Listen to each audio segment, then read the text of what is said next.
as we need to draw a map of a child that's as precise as possible.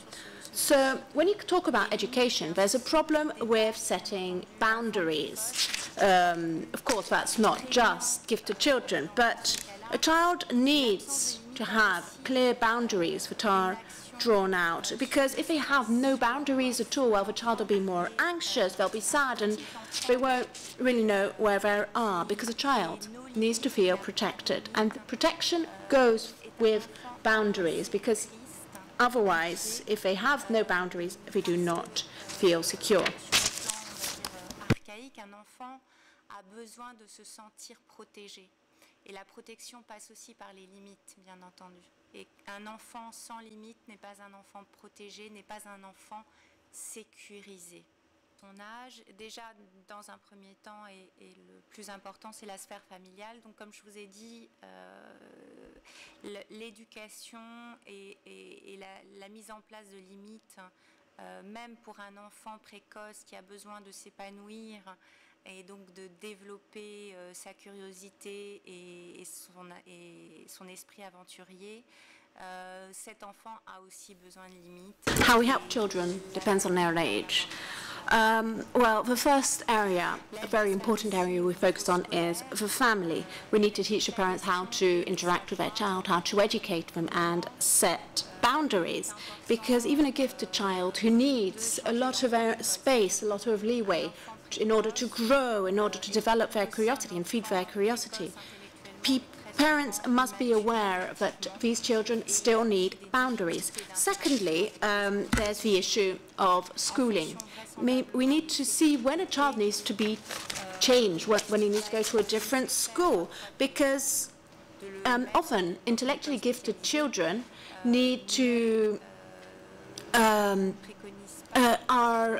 have actually a lower emotional development. Their emotional development is actually later, takes place later than with other children. So it may be necessary to send this child to a specialized school for gifted children, but I'm not in favor of that. I think it's important for the child to stay in the universe they're going to have to develop in their life over. They'll have to live in their life over. So the child must learn to create social relationships, to live in society. So we focus on various kinds of psychotherapy. There's individual, family, and group therapy.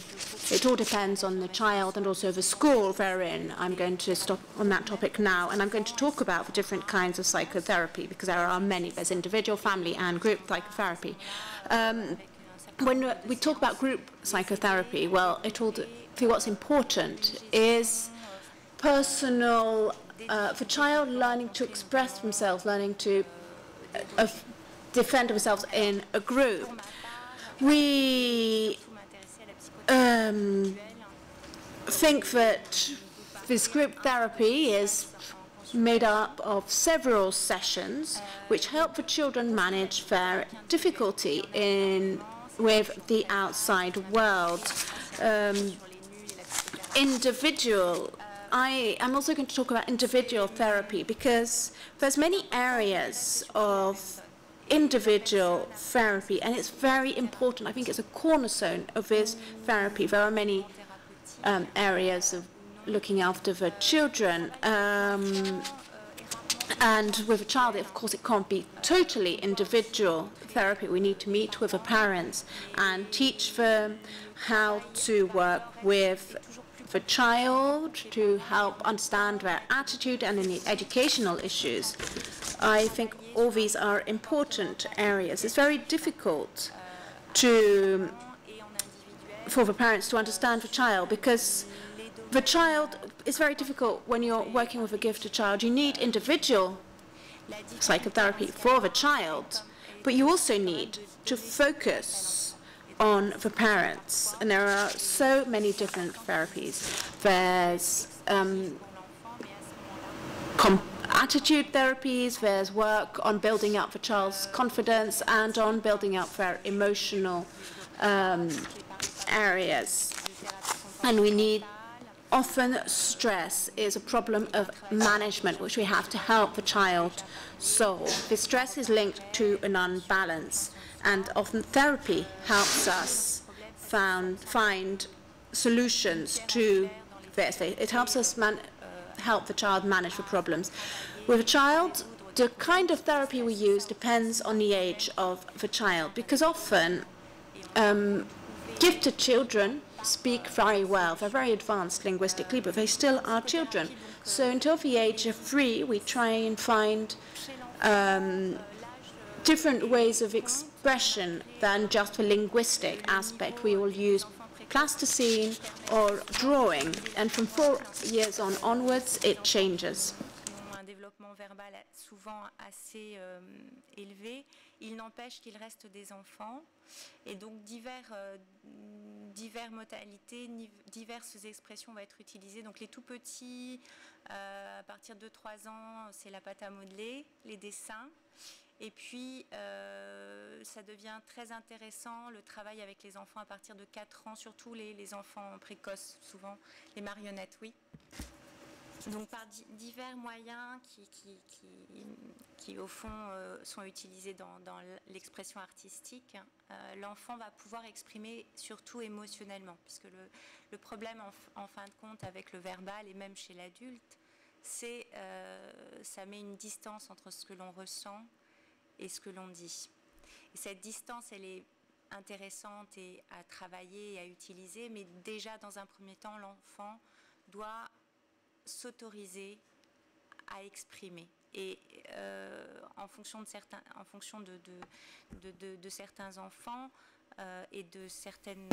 So we use different kinds of expression, artistic expression. The child can express themselves fully, because when you use language of a young child, there's a distance between what the child feels and what they can say.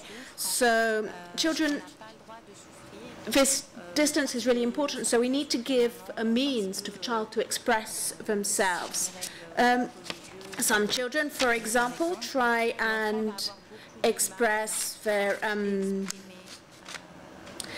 can't express themselves because of their temperament or the education in the family. Take the family one. In some families, there's things you can't say, because you can't say what's wrong, why you're suffering, because you don't want your mummy to be sad, or there may be religious issues. And children find it very difficult to express their fear, their suffering, their fantasies, their desires, and their anger. And children's psychotherapy can be a lot of fun, but it's really important, because there's one thing: when these children express themselves, it's very, very violent. And once they express that violence, there's a huge improvement. So I've got one example of a 4-year-old girl who was very bright and spoke really well. She wouldn't go to school. She hated it. She'd cry. She'd hang on to her daddy's neck and kiss him a lot. And then she'd go to school and it was fine. But for parents, would leave their children at school and they would really destabilize them for the whole day. They'd be really sad. Now, the father understood there was a problem, and he was a man who'd suffered a lot because his father had died when he was very young, and he had many death fantasies. He was scared of dying and leaving his child. So we worked on this. We worked with the father, and we worked with a little girl. We helped her overcome her fear and stop crying. And whenever she did well, she'd win a little gift, a token, a little colored card, and this made her feel happier and increase her confidence. So we work with the parents. Take one case where of a child whose parents were very demanding. The little girl, this case of a little girl was a case where the little girl's parents were very demanding, and the little girl was given some dolls and she enacted the same story over and over again. There was a father, the mother, and the child. The father was the nasty witch, and the little girl had a fantasy which she repeated over and over again, a fantasy of cannibalism. And in many cases, when a child gets to express his or her fantasy, well, their relationships with the family improves. There's a fantasy of a good mother, a mother that's so good that you can't let her suffer, or you can't disappoint her. The child can act it out in a story with toys, but it's very difficult for them to express them.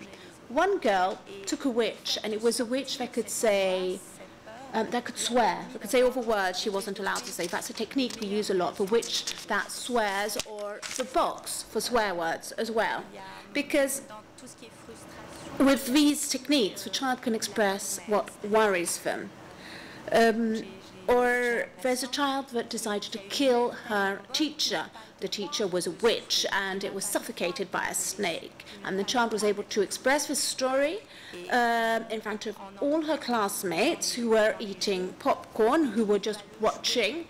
The child enacting this story with a nasty witch who was a teacher was being suffocated by a snake. Because the child felt alienated by the teacher, who meant well, but who actually imposed too many boundaries to the child for her development. La sorcière aux gros mots. On utilise sinon la boîte à gros mots, il y a diverses techniques, mais c'est vraiment le fait de pouvoir exprimer toute cette colère qu'on n'accepte pas, ou par exemple de tuer sa maîtresse.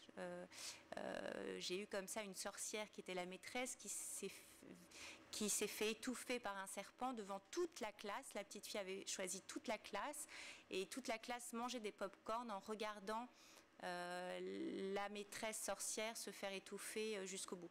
Et ça lui a fait beaucoup de bien. C'est-à-dire que c'était une petite fille qui était, on va dire, aliénée, étouffée par cette maîtresse qui voulait bien faire, mais qui était trop limitante pour le coup. Hein. C'est en ça que c'est toujours compliqué.